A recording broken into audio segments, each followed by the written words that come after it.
말씀은 창세기 12장 10절에서 20절 말씀입니다. 다 찾으신 줄 알고 봉독하겠습니다. 그 땅에 기근이 들었으므로 아브람이 애굽에 거류하려고 그리로 내려갔으니 이는 그 땅에 기근이 심하였음이라. 그가 애굽에 가까이 이르렀을 때에 그의 아내 사레에게 말하되 내가 알기에 그대는 아리따운 여인이라. 애굽 사람이 그대를 볼 때에 이르기를 이는 그의 아내라 하여 나는 죽이고 그대는 살리리니 원하건대 그대는 나의 누이라 하라. 그러면 내가 그대로 말미암아 안전하고 내 목숨이 그대로 말미암아 보존되리라 하니라. 아브라함이 애굽에 이르렀을 때 애굽 사람들이 그 여인이 심히 아리따움을 보았고 바로의 고관들도 그를 보고 바로 앞에서 칭찬함으로 그 여인을 바로의 궁으로 이끌어 들인지라. 이에 바로가 그로 말미암아 아브람을 후대함으로 아브람이 양과 소와 노비와 암수 나귀와 낙타를 얻었더라. 여호와께서 아브람의 아내 사레의 일로 바로와 그 집에 큰 재앙을 내리신지라. 바로가 아브람을 불러서 이르되 내가 어찌하여 나에게 이렇게 행하였느냐. 내가 어찌하여 그를 내 아내라고 내게 말하지 아니하였느냐. 내가 어찌 그를 누이라 하여 내가 그를 데려다가 아내를 삼게 하였느냐. 내 아내가 여기 있으니 이제 데려가라 하고 바로가 사람들에게 그의 일을 명하매 그들이 그와 함께 그의 아내와 그의 모든 소유를 보내었더라. 아멘. 성경에서 애굽은 세상을 의미합니다. 믿음으로 부름을 받은 하나님의 백성들은 세상 애굽에서 떠나온 사람들입니다. 따라서 다시 애굽으로 돌아가거나 애굽을 의지하게 될 때 그는 불신앙의 길을 걷게 됩니다.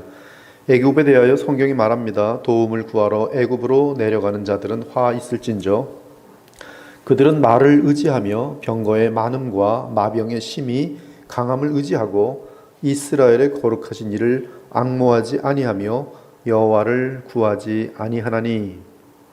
여호와께서 그의 손을 펴시면 돕는 자도 넘어지며 도움을 받는 자도 엎드러져서 다 함께 멸망하리라. 그러므로 성경에서는 애굽으로 내려감은 하나님을 의지하기보다는 사람을 의지하며 자신의 꾀와 세상 부귀 그리고 권력, 돈 등을 의지하는 것을 말합니다.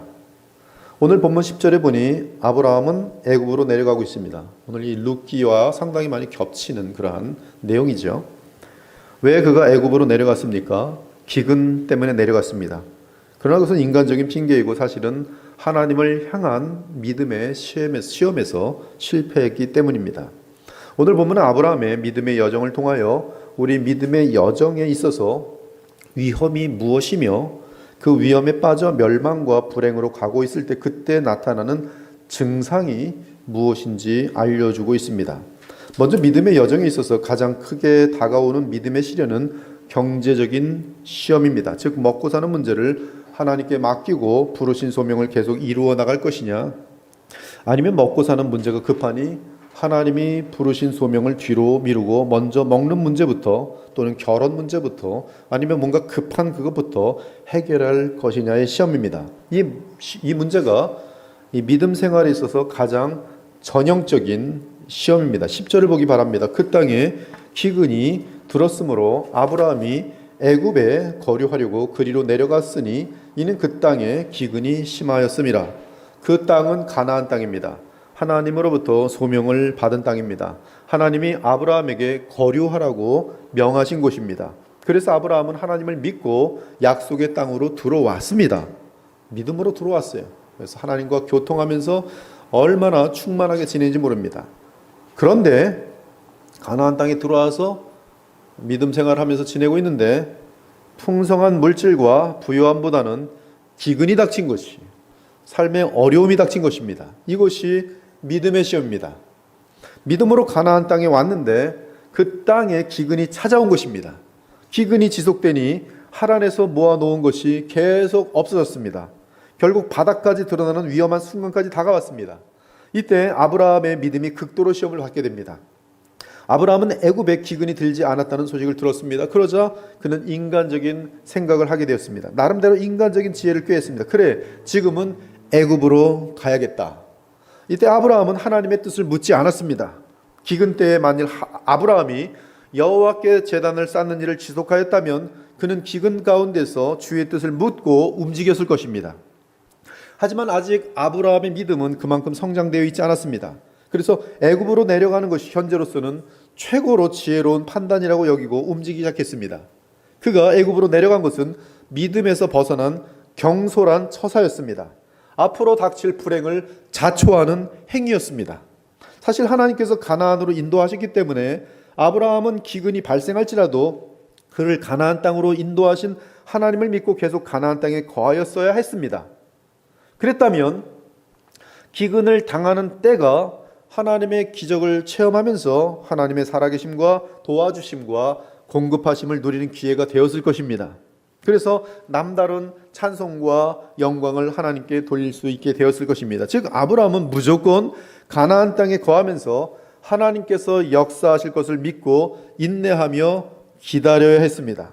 자신이 그 자리에 있어야 하는 것이 하나님께서 맡기신 소명인 줄 알고 계속 그 자리에 있어야 했습니다. 그랬다면 주께서 아브라함으로 인해 크게 만족하시며 온 천지에, 그리고 성경에도 아마 이렇게 기록되었을 것이, 내 종 아브라함을 보느냐, 그와 같이 온전하고 정직하여 하나님을 경외함으로 악에서 떠난 자는 세상에 없느니라.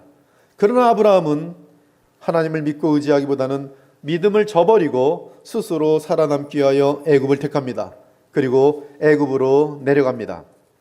사랑 여러분, 믿음의 여정에서 승리의 비결은 위기 관리를 잘하는 것입니다.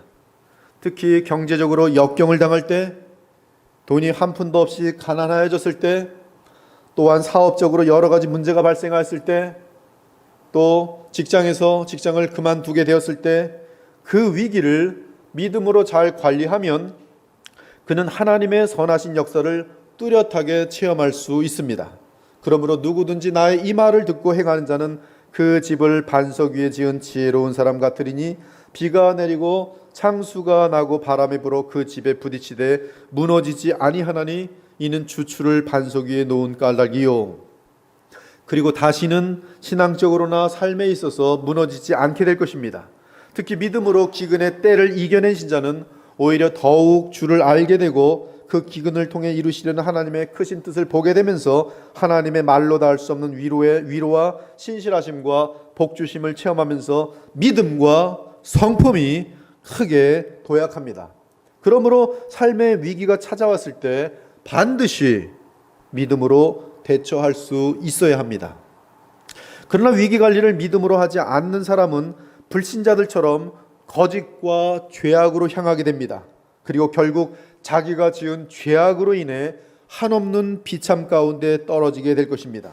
나의 이 말을 듣고 행하지 아니하는 자는 그 집을 모래 위에 지은 어리석은 사람 같으리니 비가 내리고 창수가 나고 바람이 불어 그 집에 부딪힘에 무너져 그 무너짐이 심하니라.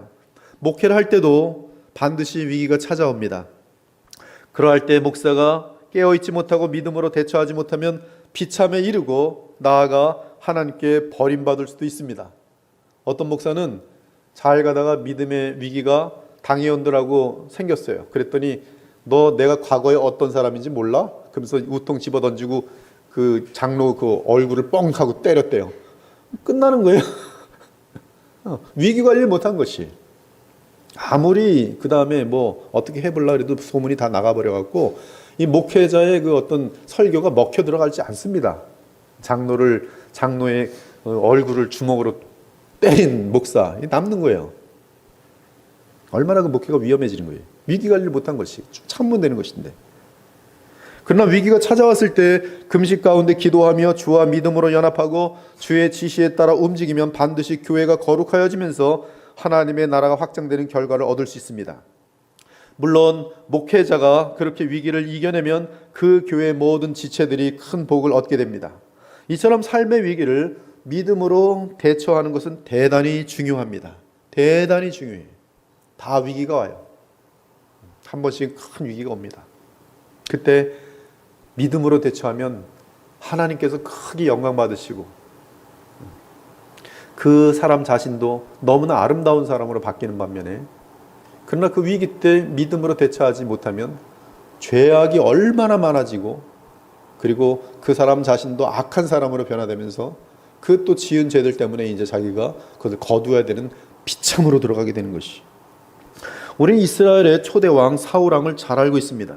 그는 그의 인생을 망치기 시작한 첫 번째 사건은 바로 위기관리를 믿음으로 대처하지 못한 사건이.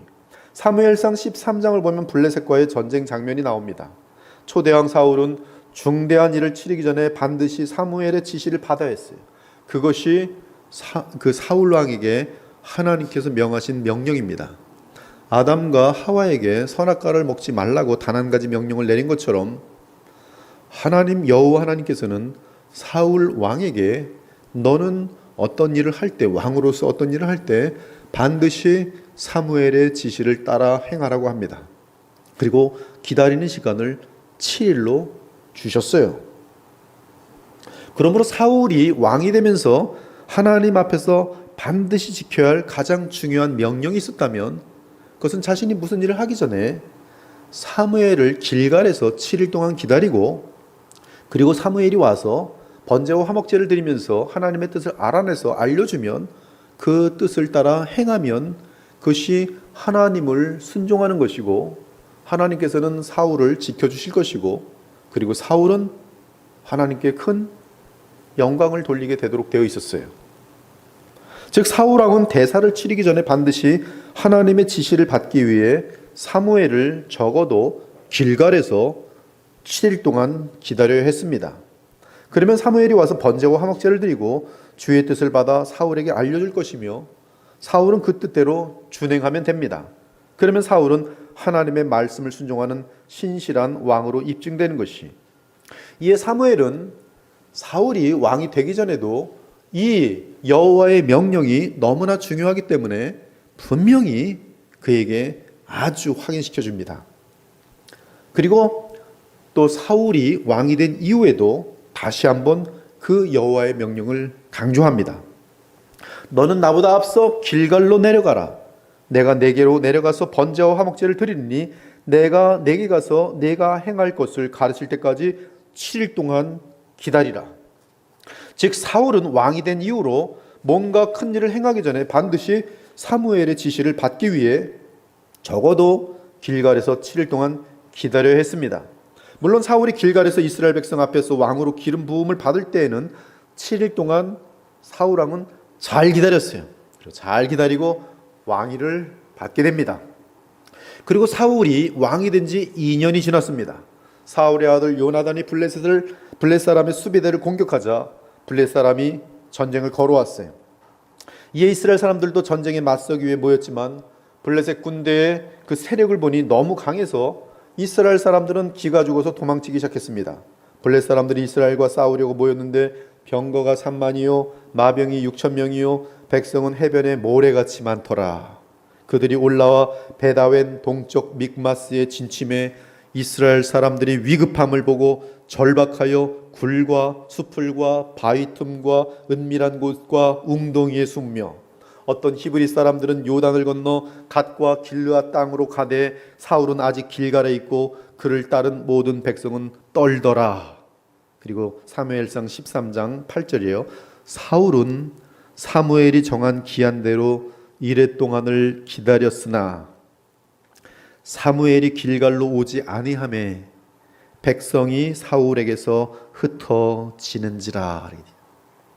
이 8절을 보면 사울은 이 전쟁을 치르기에 앞서 사무엘이 정해준 이레 동안을 기다려야 한다는 사실을 잘 알고 있는 것을 우리가 볼 수 있습니다. 그래서 기다려요. 정말 기다립니다. 그는 7일이 되는 날까지 기다렸습니다. 하지만 그 날이 끝나는 유대인의 달력은 저녁 6시부터 새로운 날이 시작되는데 6시까지는 기다리지 않았어요. 그 날까지는 기다렸는데 그 날이 끝나는 6시까지는 기다리지 않았어요. 즉 7일을 채울 수 있는 몇 시간을 좀 더 기다리지 못하고 결국 블레셋의 공격이라는 위기 앞에서 두려움이 너무나 큰 나머지 그리고 막 이 군병들이 막 도망치는 것 때문에 그걸 이겨내지 못하고 사울에게서 막 흩어지니까 이제 몇 시간만 기다리면 되는데 그걸 견디지 못하고 스스로 번제를 드리고 말았습니다. 즉 잘 참고 있다가 마지막 순간에 하나님의 명령을 저버린 것이, 그리고 그렇게 된 것은 시급한 상황 가운데 두려움 때문이었습니다.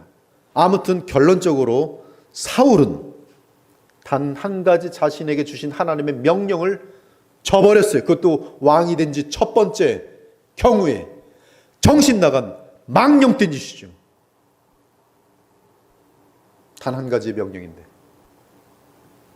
사울왕이 번제를 마치자마자 사무엘의 종 사무엘이 하나님의 종 사무엘에 도착했어요. 딱 상황을 보니까 번제를 드리고 있는 거예요. 저 정신 나간 저 사울왕, 시작도 아직 않았는데, 왕 역할도 제대로 하지 않았는데 왕이 되자마자 하나님의 명령을 저버리다니, 너는 끝장이네. 끝장이야.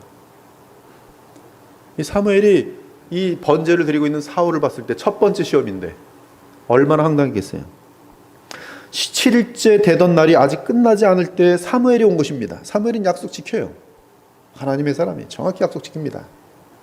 사울왕은 조금만 더 기다리면 되는데 그것을 참지 못하고 하나님의 단 한 가지 명령을 저버림, 그리고 그에게 허락되지 않은 번제를 함부로 드린 것입니다. 이에 사무엘이 나타나서 그 사실을 알고 사울을 책망합니다. 책망 내용은 정확해요. 사무엘이 사울에게 이르되, 당신 미쳤어? 당신 미쳤어! 어떻게 왕이 되면 반드시 이렇게 하라는 명령을 첫 번째 대사에 어긋내는 것이요. 왕이 망령되이 행하였도다. 왕의 하나님 여호와께서 왕에게 내리신 명령을 지키지 아니하였도다. 그리하였더라면 여호와께서 이스라엘 위에 왕의 나라를 영원히 세우셨을 것이거늘 지금은 왕의 나라가 길지 못할 것이라. 여호와께서 왕에게 명령하신 말을 왕이 지키지 아니하였으므로 많은 것이 아니었어요. 단 한 가지였어요. 너는 큰 일이 있기 전에, 왕으로서 큰 일을 하기 전에 반드시 사무엘을 통해서 길갈에서 7일 동안 기다리고 그를 통해서 나의 지시를 받아 움직이도록 하라. 그걸 어겨버린 것이 급해서. 여호와께서 왕에게 명령하신 바를 왕이 지키지 아니하였으므로 여호와께서 그의 마음에 맞는 사람을 구하여 여호와께서 그를 그의 백성의 지도자로 삼으셨느니라 하고, 사무엘이 일어나 길갈에서 떠나 베냐민 기브아로 올라가니라. 사무엘이 왔지만 할 일이 없어요. 이미 번제 다 드리고 지멋대로 막 난장판을 만들어 버린 것이죠. 아담과 하와가 처음에는 선악과를 먹지 않았어요. 그러나 하와를 통해서 뱀이 결국은 하와의 입을 통해서 말하자 아담이 그걸 따먹어 버렸어요. 마찬가지. 지금 사울은 하나님의 명령을 노골적으로 범해버린 것이. 왜? 위기가 다가왔기 때문에. 변명을 얼마나 잘하는지 몰라요, 사울이. 위기의 상황에서 믿음을 저버림으로 말미암아 사울의 왕권은 길지 못하게 되어버렸습니다. 그 이후 하나님은 자비가 많으세요. 아말렉 사건에서 한 번 더 회개하고 순종할 기회가 주어집니다. 그런데 거기서도 여전히 믿음으로 합격하지 못하고 실패합니다. 그리고 얼마나 거짓말을 잘하고 둘러대는지 몰라요. 이에 하나님께서는 사울 왕을 영영 떠나십니다. 그리고 결국 훗날에 그는 비참한 최후를 맞이합니다. 사랑하는 여러분, 오늘날 많은 성도들이 기근의 시험을 당할 때 너무나 쉽게 애굽으로 내려갑니다. 기근의 때에 믿음으로 주를 붙잡고 하늘의 지혜로 그 위기를 잘 넘기면 엄청난 복과 보람과 영광과 행복을 누렸을 사람인데, 그 위기의 때 하나님보다는 애굽을 택함으로 여러 가지 불필요한 고통과 망신과 좌절을 당하고 심지어 성품적으로 더 악해지고 하나님과도 거리가 더 멀어지는 사람들이 많습니다. 사실 지난번에 우리는 창세기 12장 7절과 8절에서 언제나 제단을 쌓던 믿음의 아브라함을 볼 수 있었습니다. 세겜 땅 모래 상수리 나무에서, 그리고 베델과 아이 사이에서 하나님 앞에서 공예배에 힘쓰는 아브라함을 볼 수 있었습니다. 그러나 오늘 아브라함은 애굽으로 내려가면서 제단을 쌓지 않습니다. 본문에는 여호와께 제단을 쌓고 여호와 이름을 불렀다라는 말이 없습니다. 내 힘과 내 꾀로 살겠다고 애굽으로 내려가는 사람의 가장 큰 특징은 말씀과 기도를 멀리하며 제단 쌓기를 게을리하는 것입니다. 이로 보건대 애굽으로 내려가는 길은 언제나 하나님으로부터 멀어지는 길입니다. 말씀과 기도에서 멀어지는 길입니다. 그 현상은 하나님께 제단을 쌓는 것과 여호와의 이름을 부르는 일을 멀리하는 것입니다. 지금으로 말하면 그리스도 안에서 참된 예배를 드리지 않는 것이며 나아가 평소에 말씀과 기도 생활을 게을리하는 것입니다. 지금 여러분이 어떤 위기의식을 느끼고 밥 벌어 먹느라 또는 게을러서 어떤 여러 가지 명분이 무엇이든지 간에 점점 기도 시간과 말씀 읽는 시간과 공예배의 시간을 빼어 먹는다면 이 시간 아브라함을 통한 주의 경고를 듣기 바랍니다. 너는 지금 애굽으로 내려가고 있도다. 그리고 애굽으로 내려가는 신자는 반드시 이 땅에서 비참한 결과를 겪도록 되어 있습니다. 반드시. 신자라면 반드시. 가짜라면 형통할 것이. 가짜라면 애굽으로 내려가는데 일이 다 잘 될 것이. 그래서 괴수 중에 괴수가 되고 사기꾼 중에 사기꾼이 되고 온갖 바람둥이 중에 바람둥이가 될 것이. 그러나 신자라면 가장 비참하게 될 것이. 애굽으로 내려가는 신자는 망하게 돼 있어요. 그러나 그 망하는 것은 놀랍게도 축복이. 아무튼 하나님을 불신하고 애굽으로 내려간 아브라함, 그에게 나타난 첫째 현상은 평강을 잃는 것이었어요. 그는 초조함과 두려움에 빠집니다. 삶에 확신이 없어 불안합니다. 장래를 고민하게 됩니다. 쉼이 없습니다. 허무합니다. 하늘에 기쁨이 없습니다. 마태복음 14장 29절에 31절을 보면 베드로와 제자들이 예수님이 없이 배를 타고 바다를 건넙니다. 그런데 바다에서 부는 바람과 물결 때문에 두려움에 빠지게 됩니다. 이때 예수께서 바다 위로 걸어오셔서 그 배까지 옵니다. 이때 제자들이 예수님을 유령으로 오해하고 더 두려워합니다. 이때 예수께서 말씀하셨습니다. 안심하라, 나니 두려워하지 마라.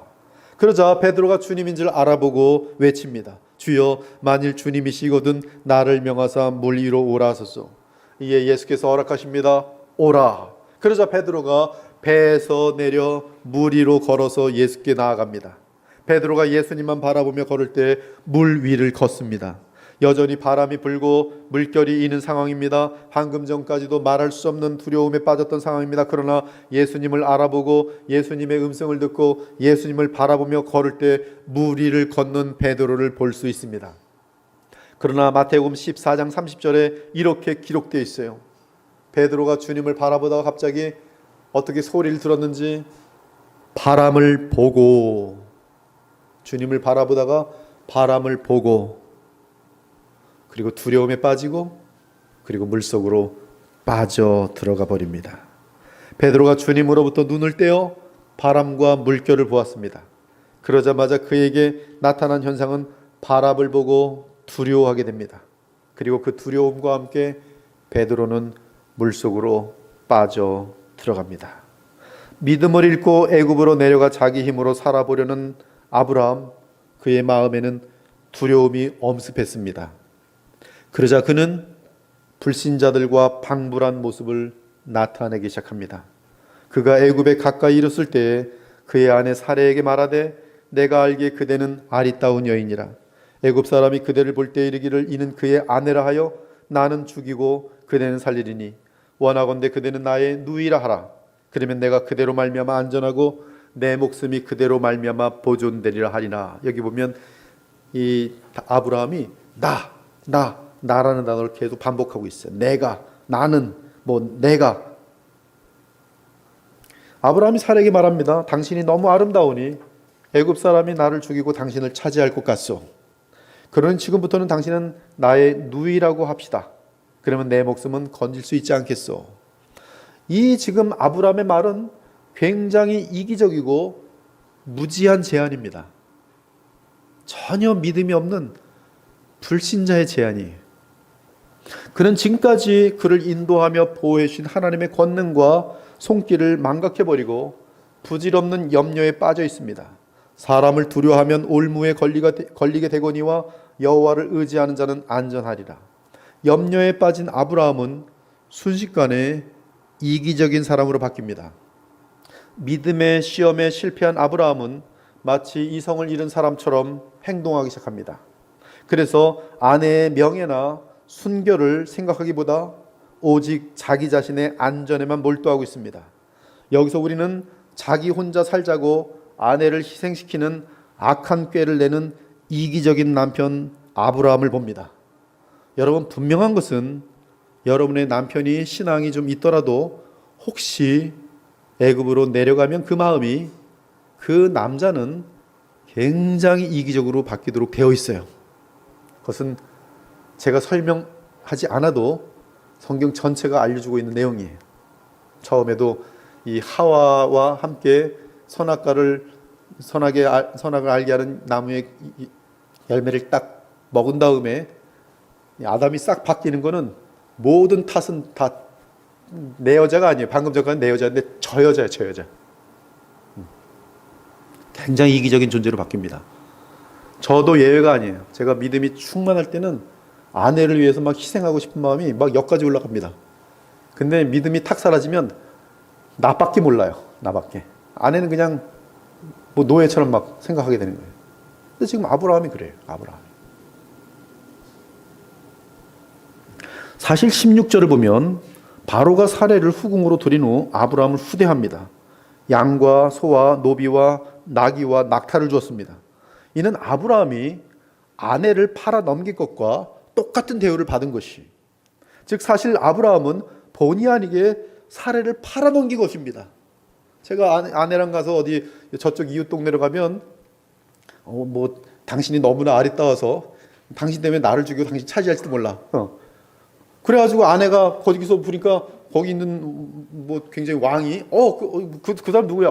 굉장히 이쁜 여자인데 누구야? 아브라함의 여동생이라고 하는데, 그럼 뭐 결혼했대 안 했대? 안 한 것 같아요. 그럼 내가 후궁으로 삼아야겠네. 그러면 후궁 삼다 그러면서 막 돈을 5천만 원 보내줬어요. 이러면 5천만 원 받고, 신난다, 5천만 원 받다.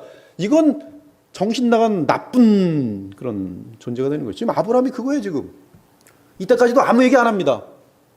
아닙니다. 그 여자 지금 내 아내입니다. 말 안 해요. 낙타 받았네? 낙이 받았네? 가만히 있는 거예요. 뭐예요? 팔아 넘긴 거예요. 이와 같이 신자가 하나님에게서 멀어질 때 그는 온통 자기 자신에게만 관심이 집중됩니다. 그러니 이기적인 사람이 되지 않을 수 없어요. 나아가 아브라함은 심지어 그의 씨로 인해 땅의 모든 족속이 복을 받을 것이라는 하나님의 언약을 거의 망각한 상태에 있게 됩니다. 또한 아브라함은 이기적인 그런 마음이 들어오더니 순식간에 거짓 사람으로 바뀝니다. 이기적인 아브라함은 연이어 자신이 사레의 오빠라는 사실을 강조하여 말하므로 타인을 속이는 죄를 범합니다. 사레가 그의 이복 누이인 것은 사실이지만 둘 사이가 부부가 아닌 것처럼 말한 것은 고의적인 거짓이었어요. 지금 관건은, 이 예굽 땅에서 중요한 관건은 지금 이 여자가 누이냐 아니냐가 중요한 게 아니라 이 여자가 지금 아브라함의 아내인지 아닌지가 가장 중요한 관건인 것이. 근데 그것을 그 관건 때문에 지금 누이라고 한 거기 때문에 이것은 아주 노골적인 거짓말인 것이. 특히 이복 누이에서 이복을 빼고 그저 누이라고 소개한 것입니다. 이는 자기 힘으로 애굽에서 살아남고자 의도적으로 거짓말을 꾸며낸 것과 다름없습니다. 셋째는 이 아브라함이 거짓말을 하게 되면서 다른 사람들까지도 거짓의 자리로 끌어들어오게 됩니다. 일단 사레에게, 입 조심해. 당신 입 버긋하면 난 죽어. 오늘부터 내 아내라는 말은 절대 하지 마. 그냥 동생이라 그래. 야, 니들 전부 알았지? 모든 지금 아브라함과 사레와 함께 온 모든 종들 전부 다 거짓말하는 거예요. 우린 모릅니다. 누이입니다. 누이만 알아요. 그러고서 이제 애굽에 들어왔는데 사람들이 누구예요? 우리 여동생이. 그래요? 뭐 다른 건 없어요? 그런 것 같아요. 그 사람, 야, 여동생인데 되게 이쁘대. 그것만 얘기하는 거예요.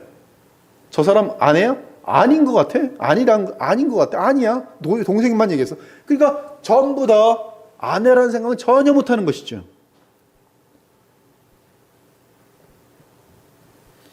처음 보는 애굽 사람들은 그저 그 거짓말을 사실로 믿고 애굽 왕 바로에게까지 말하였으니 수많은 사람들이 거짓말을 이어갈 수밖에 없었어요. 여러분, 애굽 왕은 그 당시에 어마어마한 존재예요.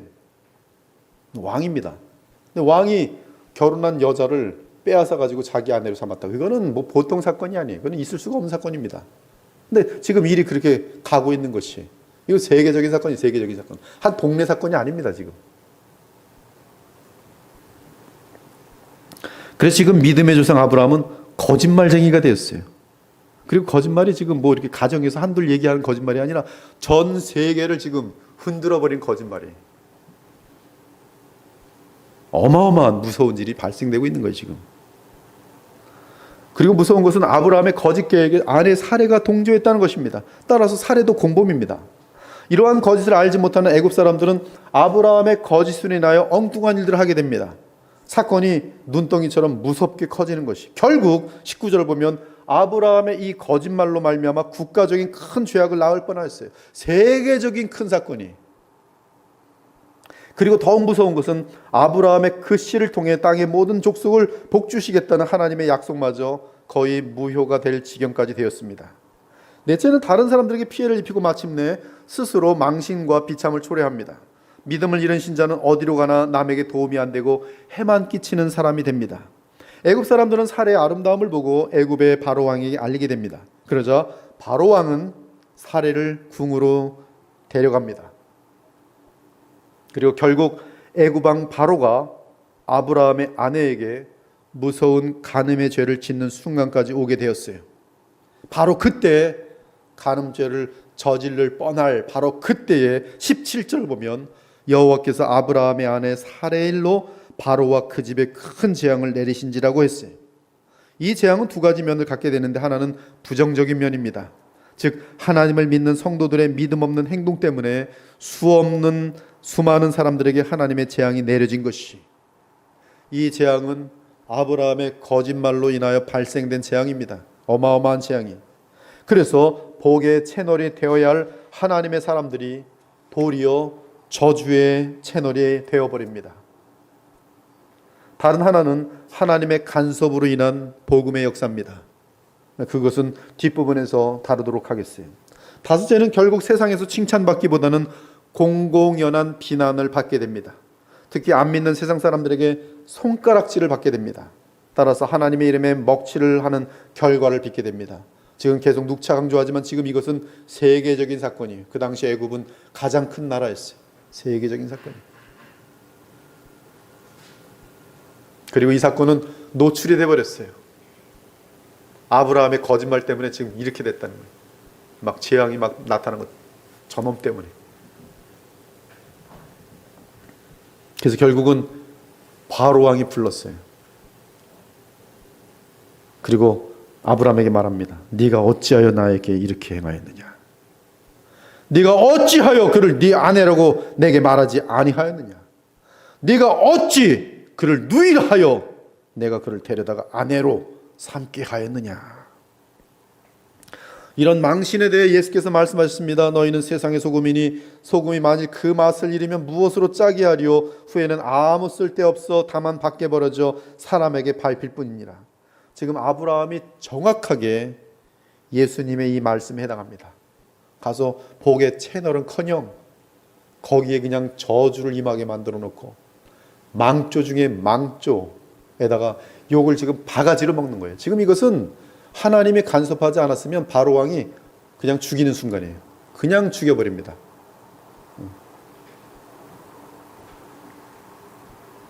사랑하는 여러분, 성도가 믿음을 떠나 애굽으로 내려가면 불신자들의 조롱과 비난의 소리를 자주 듣게 됩니다. 더욱 비참한 것은 성도가 불신자에게 부끄러움을 당하는 것은 곧바로 하나님의 이름에 먹칠을 하고 하나님의 영광을 가로막는 결과가 되고 마는 것이, 이에 로마서 2장 24절은 행함이 없는 유대인들 때문에 기록된 바와 같이 하나님의 이름이 너희 때문에 이방인 중에서 모독을 받는도다라고 하였어요. 아무튼 결국 아브라함은 세상 사람들 앞에서 망신을 당합니다. 요새 교회가 망신 많이 당하죠. 정말 망신 아주 많이 당합니다. 그래서 교회들 좀 조심해야 돼. 지금 그 혐오도가 극에 거의 와 있다 그럽니다. 극에. 이게 터지면 이제 불신자들이 함께 힘을 모아가지고 교회에다 달걀 다 집어던지면서 이 땅의 교회를 다 없애버려라. 뭐 그런 운동 얼마든지 일어날 수 있어요. 굉장히 좀 위기입니다. 망신.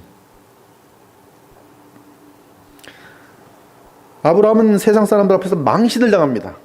모든 거짓이 탄로나고 모든 사람들이 아브라함의 거짓을 알게 됩니다. 그리고 큰 망신을 당하여 이제는 그 땅에 설 곳이 없게 됩니다. 아브라함은 바로 왕에서 심한 책망을 받으면서 그냥 아무 말도 못해요. 얼굴은 빨갛게 돼가거든요. 상상해 보세요. 아브라함이, 믿음의 조상 아브라함이 무슨 말을 하겠어요 지금. 이미 애굽에는 하나님의 진노가, 재앙이 내려버리고 있는데 내가 왜 그랬을까? 근데 재미난 것은 창세기 20장에서 또 그래요. 더 재미난 것은 이삭도 그래요. 죄성이라는 게 그렇게 쉽게 제거되는 게 아니에요. 한 번 당했으면 됐지 또 가서 왜 그런지 모르겠어요. 그리스도인 한 사람의 불신이 거짓의 죄를 만들더니 빛과 소금의 역할을 감당하기는커녕 오히려 사회에 무리를 일으키고 만 것이. 다시 말씀드리면 그리스도인들이 믿음을 버리고 스스로 먹고 살려고 하다 보면 사회에 유익을 끼치는 자들이 아니라 피해와 무리를 끼치는 자들이 되는 것이. 특히 주의 자녀라도 신앙을 잃으면 반드시 드러나는 것이 있는데 그것은 거짓말을 하고 있다는 것은, 내가 먹고 살기 위해서 뭔가 거짓말을 하고 있다는 것은 이 사람은 이미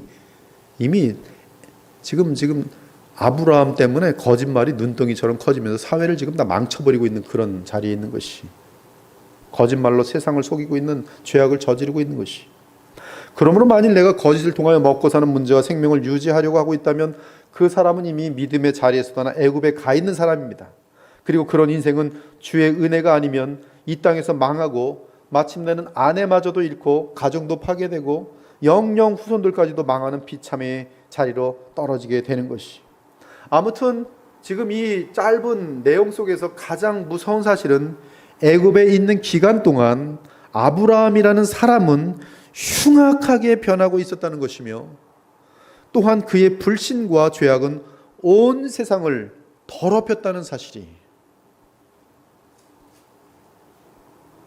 그것이 오늘 더하거나 감하지 않고 오늘 본문에 대한 아브라함의 모습이에요. 정말 비참하지 아브라함? 비참하죠. 비참해요. 사랑하는 여러분, 우리는 오늘 본문에서 큰 위로를 얻습니다. 그 위로는 그 위대한 믿음의 조상 아브라함도 실패했다는 거예요. 이는 우리에게 위로를 줍니다. 그 위대한 아브라함도 한때 믿음의 실패의 여정을 걸었다는 사실을 알 때 우리도 우리 자신의 믿음의 실패에 대해서 다시 일어날 수 있어요.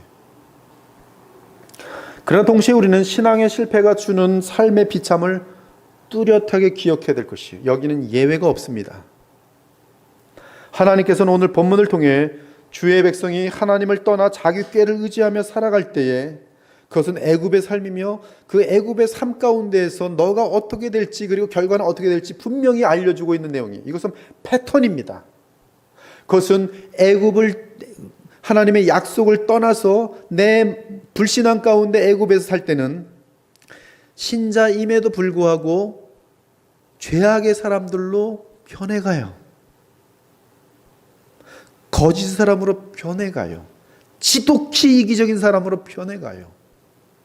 그래서 오히려 세상 사람들 만도 못한 자리까지 내려가서 세상 사람들이 화가 나서 욕지거리를 하고 개망신을 주는 그런 상태까지 내려가요. 누가? 신자 때문에.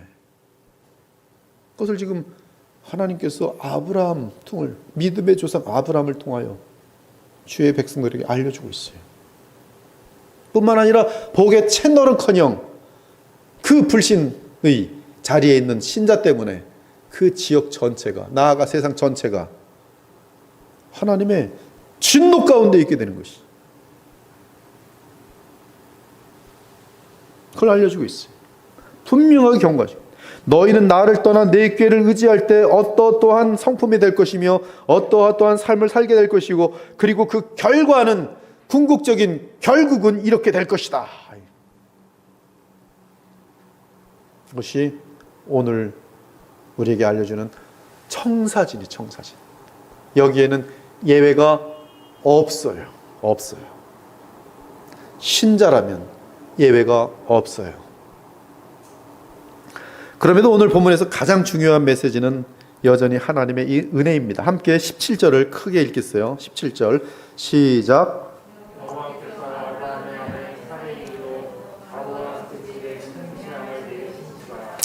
이러한 불신앙의 상태에 있는 아브라함에게 자, 하나님께서 간섭하지 않으셨다면 어떻게 되었을까요? 결국 들통이 나는 분명히 들통은 날 거고요. 아브라함은 들통이 나서 사례를 빼앗겼을 뿐만 아니라 그의 모든 소유들은 다 완전히 파괴되고 본인도 결국 죽게 되었을 것이. 그러면 아브라함은 어떻게 되냐 하면 믿음으로 가나안 땅으로 딱 들어오는 것 같더니 그의 삶의 끝은 죄악으로 점철되면서 아주 그냥 사회에 큰 무리를 일으키더니 어떻게 돼요? 그리고 망해서 끝나는 거예요. 주님이 간섭하지 않았다면 이렇게 끝나는 거예요. 여러분의 인생도 마찬가지입니다. 여러분의 인생도 애굽에 있었을 때가 있을 것이, 주님을 멀리 떠나 죄 가운데 있었을 때가 있을 것이, 내 멋대로 사울왕처럼 판단하며 살았던 때가 있었을 것이, 그때 하나님이 간섭하지 않으셨다면 지금 여러분들은 이 자리에 없을 것이, 제 인생 가운데 하나님이 간섭하지 않으셨다면 저는 당구장 주인 되어 있을 거예요.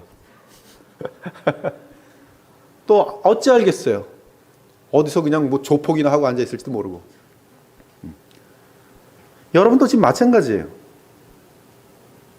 하나님이 간섭하지 않았다면, 애굽에 있었을 때 여러분을 간섭하지 않았다면 지금 이 자리에 와 있지 않아요.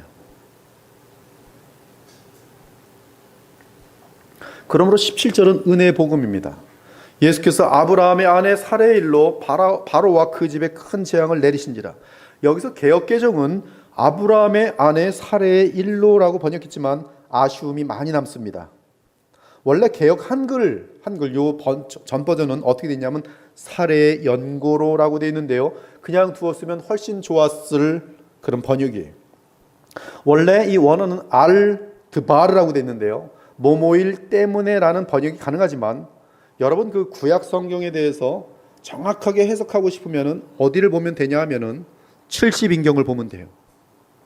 70인경은 최고의 랍비들이 구약을 마무리하면서 이 구약을 헬라어로 번역한 책이고, 놀라운 것은 예수께서 신약에서 말씀하실 때 70인을 사용하여 구약을 말씀하셨다는 사실이. 그래서 70인을 보면, 70인역을 보면 페리 사라스라고 되어 있어요. 즉 사례 때문에 라고 되어 있어요. 놀랍게도 지금 만약에 공신력 있는 영어 번역 성경이 20개라고 합시다. 뭐 킹 제임스 버전, 뭐 NRSV 버전, 뭐 여러 가지. 근데 20개 중에, 즉 전 세계 사람들이 읽고 있는 영어 성경 20개 중에 19개는 because of 세라라고 되어 있어요. 즉 사라 때문에. 즉 사라로 말미암는 사건 때문이 아니라 사라 때문에라고 되어 있어요. 이것은 여러분들이 뭐 직접 친히 확인해도 상관이 없어요.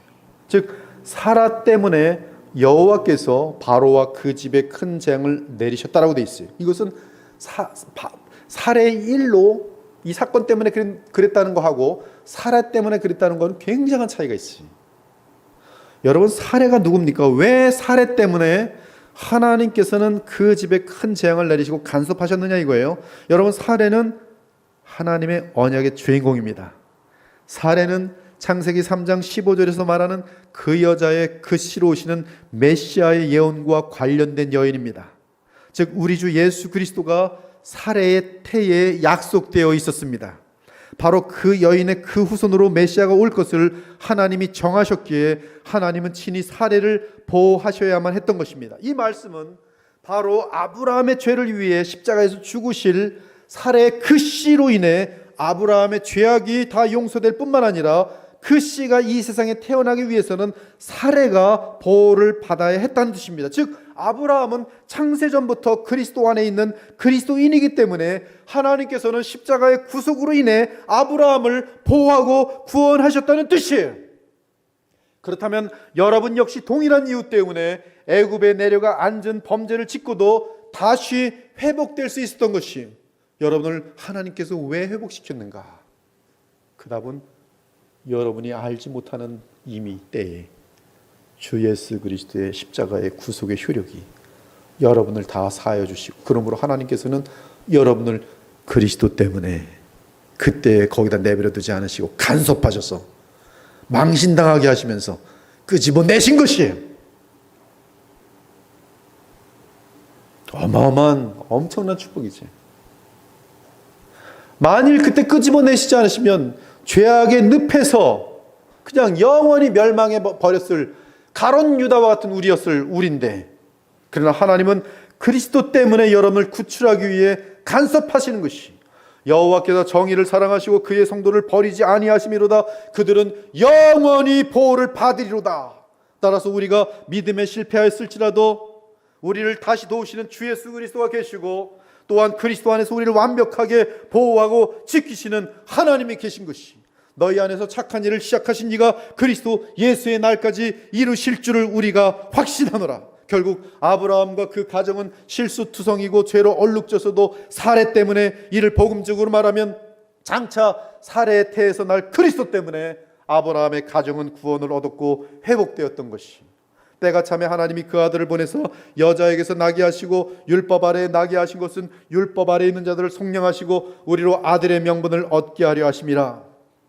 율법으로 하면 지금 아브라함은 애굽의 법으로만 하더라도 사형입니다. 얼마나 큰 무리를 일으켰어요. 사회에 큰 무리를 일으켰어요.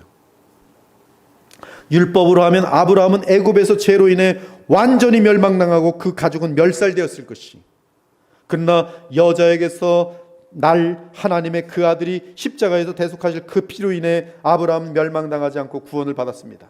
너희가 알고니와 너희 조상이 물려준 헛된 행실에서 대속함을 받은 것은 은이나 금같이 없어질 것으로 된 것이 아니요 오직 흠없고 점없는 어린 양 같은 그리스도의 보배로운 피로 된 것이라.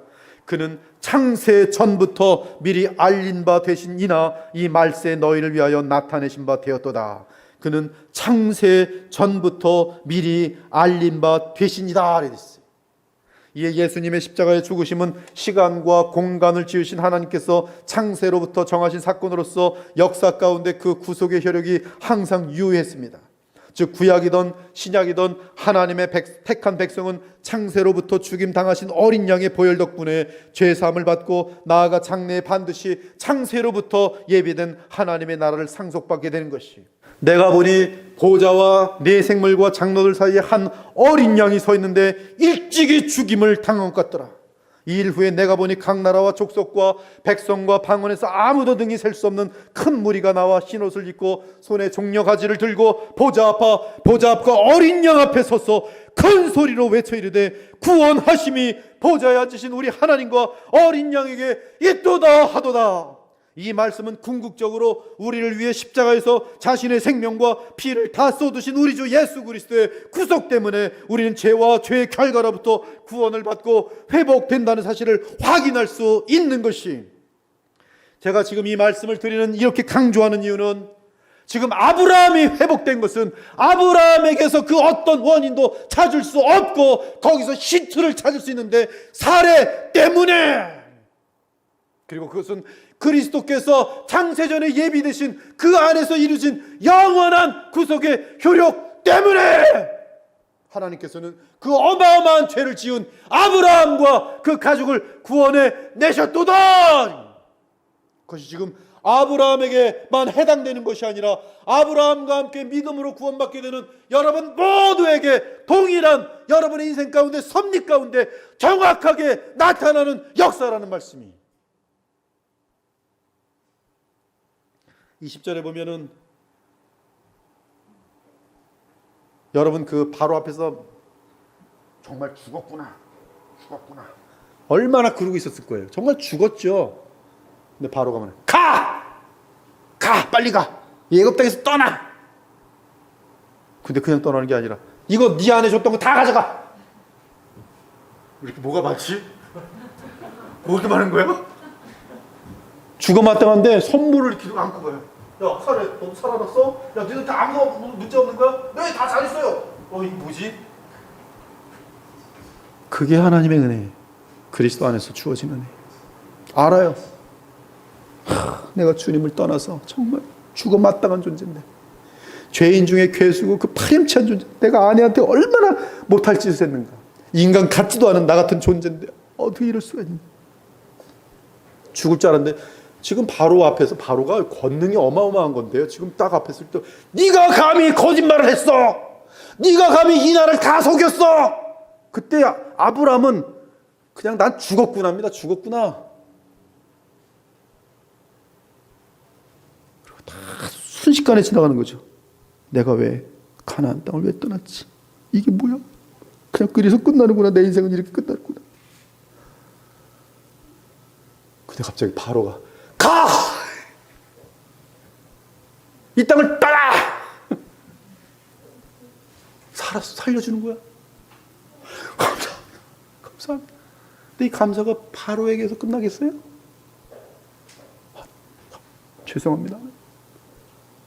나의 불신앙을 용서해 주시옵소서. 나 지금 완전히 쪽박을 차도 괜찮은데, 아니 이것도 왜 복입니까?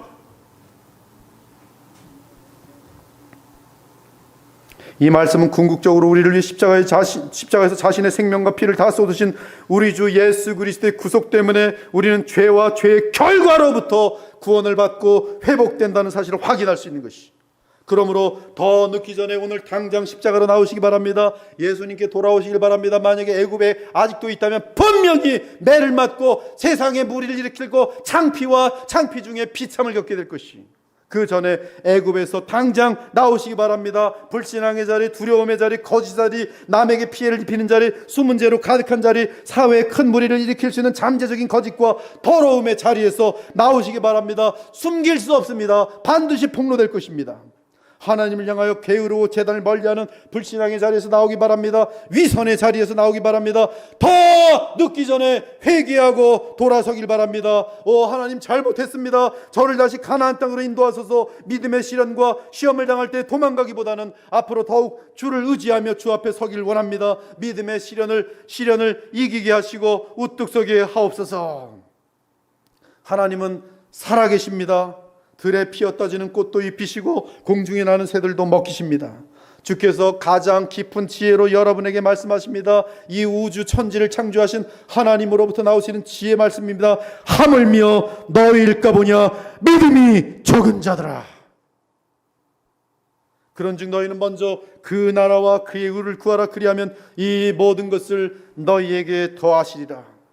기근이 다가옵니까? 궁핍합니까? 그렇다면 스스로 애굽을 찾아 그곳으로 향하지 마시고 더욱더 하나님의 약속의 말씀을 간절하게 붙잡기 바랍니다. 만일 믿음으로 하나님께 메어달리고 계속 가나안 땅에 거하시면 하나님께서는 기근의 때를 통하여 오히려 우리의 믿음을 강하게 하시며 우리의 성품을 더욱더 그리스도를 닮게 하시며 우리로 하여금 하나님의 신실하심과 기적을 체험케 하실 것입니다. 그리고 그 시험을 합격한 이후에는 우리가 감당할 수 없는 모든 풍성하신 축복으로 우리의 인생을 인도하실 것이, 그리고 영원토록 영광스러운 그러한 상들을 우리 각자에게 주께서는 부여하기 시작하실 것이, 그것은 중간에 멈추지 않습니다.